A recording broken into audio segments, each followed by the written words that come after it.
Hello, America. You're about to see some video footage of the Terry Jones protest and counter-protest that just took place outside City Hall in Dearborn, Michigan. Last year, I debated Terry Jones on whether he should burn the Quran.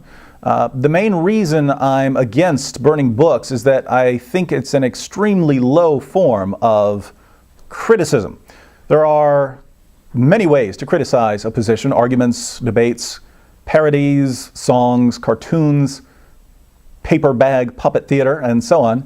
And I would say that burning an opponent's text is such a low form of criticism that it discredits the person who's doing it. However, there are much, much, much lower forms of criticism than burning books. For instance, we disagree with you, and we're going to silence you by killing you. The murderer's veto. We disagree with you, and we're going to silence you by slaughtering people at random until you shut up. The homicidal maniac's veto, made famous by the people of Afghanistan. Then there's Dearborn's bread and butter. We disagree with you, and we're going to silence you by throwing you in jail and finding some absurdly desperate legal justification for our obvious violations of your constitutional rights. The Mayor O'Reilly veto. So whatever you think of Terry Jones, there are vastly more horrendous ways to get a point across than book burning, and we don't have to look very far to find people whose methods of criticism make Terry Jones seem like Winston Churchill or Abraham Lincoln by comparison. But what I'd like to draw your attention to in the following video clips is a massive inconsistency that I'm seeing from people who condemn Terry Jones. Watch these clips and see if you can spot it.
Said, the two enemies of the people are criminals and government.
Fuck you, Terry!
Did you catch the inconsistency?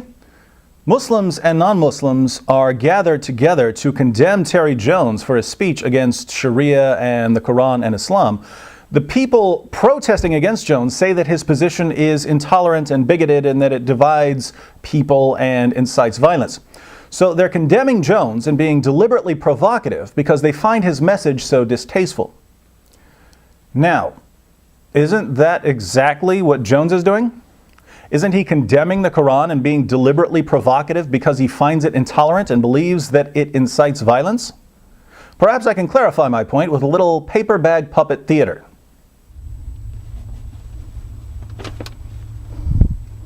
The Quran.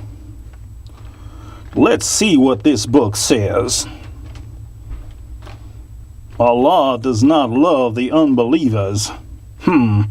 I guess Allah isn't very loving. Fight those who do not believe in Allah.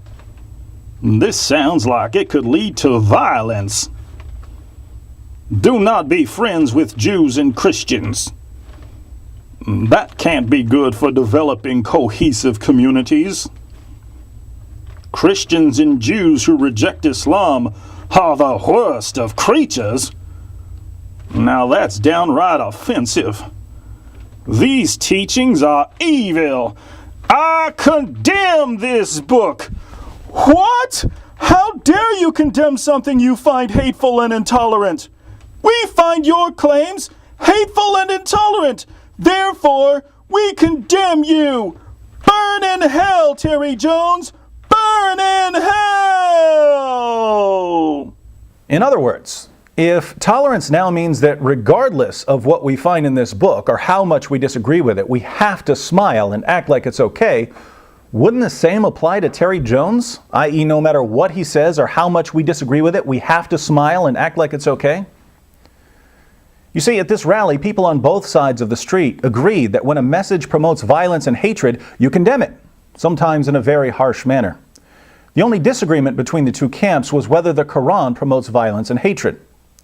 But that's an issue for public debate and discussion. So enough of the shouting matches and barrier breaching and shoe throwing and book burning and constitution trampling and unlawful arrests. If the real question is whether the Quran says something bad, let's get together and peacefully debate whether the Quran says something bad. Of course, history shows that when someone calls for debate about the Quran, the response is generally, how dare you call for persecution against all Muslims, you racist, homicidal, intolerant, Islamophobic bigot. I call that the coward's veto.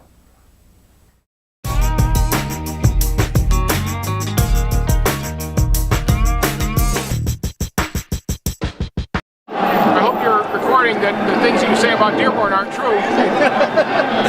No, we'll see. Yeah. No, you don't see. I know. You're great inventors of myth, so. Oh, yeah? Yeah, you are. I invented the myth. I dare you to put that on. Yeah. Yeah, you're a great inventor of myth. Right.